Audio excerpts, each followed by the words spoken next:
This week in gaming. I've got to do the news! I'm Travis Hyatt, and let's talk about Mass Effect Andromeda. Again. A recent fiscal call had CEO of Electronic Arts, Andrew Wilson, talk about the reception that Mass Effect Andromeda has gotten. He says although the game review scores haven't been as high as the company initially expected, he's still proud of Mass Effect's fanbase and Bioware as a developer. Wilson also says the company is still going to continue to support Andromeda despite its setbacks, and that expectations are going to remain strong with the franchise going forward. He also talked about the new upcoming IP for Bioware, and that the delay for the IP had nothing to do with Andromeda's reception. Instead, Wilson states that the creative approach for the new IP will reach heights in an experience to fans that no other Bioware IP has reached before. It's good to see Bioware own up to their faults, and that they still have faith in their fans. Although I really doubt this is going to change people's current perspective on Mass Effect Andromeda as is. As for the new IP, all I can hope is that they really learned what didn't work with Andromeda and implement that in a positive way in the creative process for the new IP.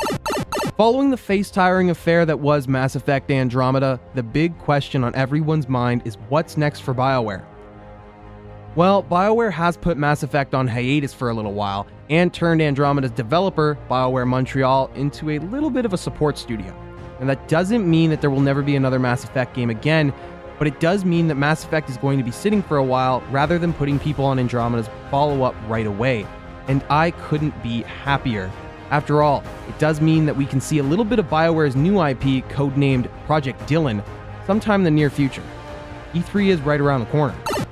Bad news for Hitman fans. Square Enix has abandoned IO Interactive as their lead developer for the Hitman series. Square Enix released a statement saying that this was largely due to company losses of over $43 million US, which was caused by disposition of the content production related to the business and impairment loss of intangible assets. Square is now discussing with new potential investors and is in negotiation with other companies to ensure that IO Interactive is able to remain in business despite the setbacks that the developer currently now faces. There's currently no word on which developer is now going to work on the Hitman series. Here's hoping that Hitman manages to find a developer that can tap into players' inner assassin as well as IO Interactive could. Nintendo has released their plans for E3, and they're continuing in the digital event format that they've been doing for previous years over the traditional conference format that other companies are still doing. You can expect to see a spotlight for upcoming Switch titles, most notably Super Mario Odyssey, which takes place on June the 13th at 9 p.m. Nintendo will also be having a Treehouse event that's going to be showcasing gameplay from upcoming Switch and 3DS titles between June the 13th and the 15th. Following the spotlight, there's also going to be behind-the-scenes information and commentary from developers and hosts of the Treehouse. And finally, there's going to be an open invitational for Splatoon 2 and ARMS taking place on the 13th and the 14th. We all know it. GTA San Andreas, Big Smoke, and The Order at Cluckenbell. What we didn't know is that YouTuber Matt Stoney would attempt to replicate The Order and actually eat it. Known for eating excessive amounts of food by himself for entertainment, Matt Stoney deciphered what was in Big Smoke's order in GTA San Andreas and went out of his way to actually get the food in real life. In case you needed a reminder, Big Smoke's order was the following.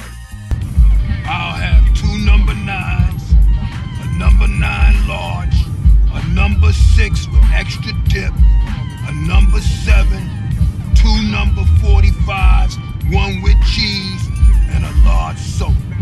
And every individual meal that Big Smoke orders also comes with fries and a drink, in real life anyway. To quote Big Smoke, You trying to kill me?